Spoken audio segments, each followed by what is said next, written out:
How's it going, everybody? RazingHel here, and today I'm just doing a brief video on sort of map techniques of more experienced players. So what we're going to start off with is map rotation. So as you might or might not be aware, the field of view that is presented to the player varies depending upon your rotation. So in other words, if I'm walking towards the top of the screen, I'm going to be seeing much more in my periphery, what I'm walking into, than if I'm walking towards the bottom of the screen or towards the side of the screen. Case in point, right down here at the bottom of the screen, there's a rock. Now, in this view, I can't see it, but if I rotate the camera around like that to look behind me, look how much I can see. I can see the rock and a whole bunch of stuff behind it.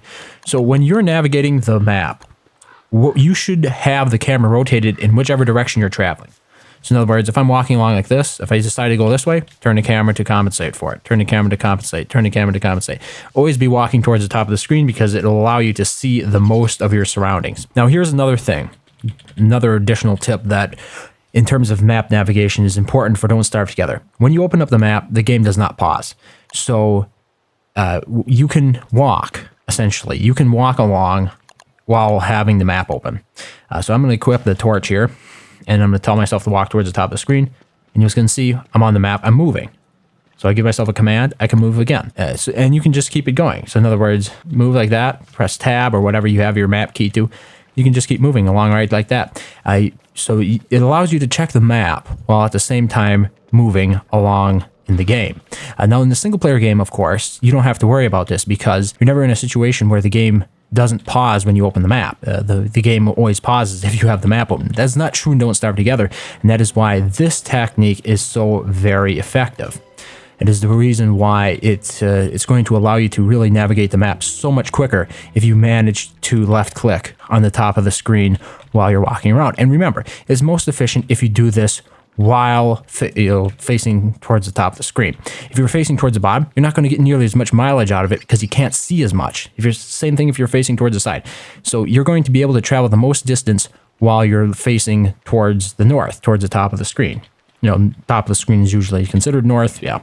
So I'm calling it north. Another very effective thing to note here is that being able to do this is especially effective at night, for example, because when you have your map open, this radius of light that you see here does not change in the night. It does not change depending upon your light source. So whether or not I have, say, for example, a little tiny lighter from Willow or a small torch, this thing is going to be just as big as during the daytime when the full light of the sun is bearing down on the map itself.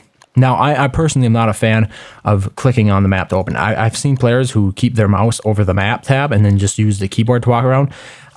In terms of navigation, what I find more effective usually is keeping the mouse at the top of the screen like this and then pressing tab or the M key. I prefer tab because it's easier to reach, and that was actually the shortcut that was used in the single player version of Don't Starve, if I recall correctly. So that's what I have my map keyed to. So just keep your mouse at the top of the screen and you can keep walking along while looking at your surroundings, even when it's dark out, even when all you have is a little tiny torch.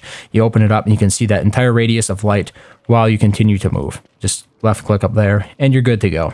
So those are just a couple things to keep in mind when you're navigating the map. This will make you a lot more efficient at exploring in Don't Starve Together. As I pointed out before, this does not necessarily apply to the single player version of the game because when you open the map, the game always pauses, but the actual orientation of the map still applies. In other words, even in the single player game, you always want to be traveling towards the north of the map so that way you have the broadest view of what it is you're walking into. So I hope you might have found something useful. Maybe this will help you explore the map better. I know it has helped me a lot in Don't Starve Together because like one of the trickier parts of Don't Starve Together is actually the fact that the game never pauses. So you always have to be on your toes. No matter what you're doing, you have to be making the most of your time. You don't get a chance to really pause and think at all like you would in a regular single player version of the game. And this really helps the fact that I can just keep going in and out of the map like this all the time without having to stop moving. So yeah, just one of those little things that can help boost your overall efficiency in the game, which it really results in huge returns when you're in a game, when you're in such a competitive environment, a real-time environment like Don't Starve Together. So yeah, I hope you found that useful. I hope you find a application for it as well in your games. Thank you very much for watching, and I hope to see you next time.